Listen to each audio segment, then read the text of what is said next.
Hello दोस्तों, नमस्कार। हमारे चैनल में आप सबका स्वागत है। मैं गाने जा रहा हूँ एक प्यारा सा नाच गीत। आप लोग को जैसा लगे कमेंट करके ज़रूर बताना। अच्छा लगे तो लाइक शेयर करना। अम्मा महुआ की झूमे डरिया, हाँ जी।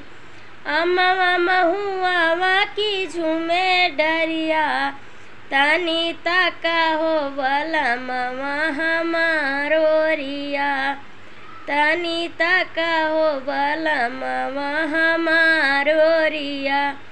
अम्मा बौराई गैले महुआ कुचाई गैले, अम्मा बौराई गैले महुआ कुचाई गैले।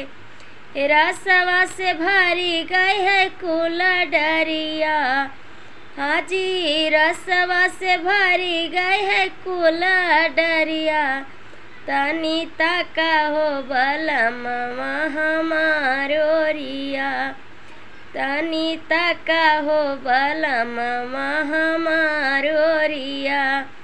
अम्मा महुआ की झूमे डरिया, हाँ जी। अम्मा महुआ की झूमे डरिया, तानी ताका हो बलमवा हमारो रिया, तानी ताका हो बलमवा हमारो रिया।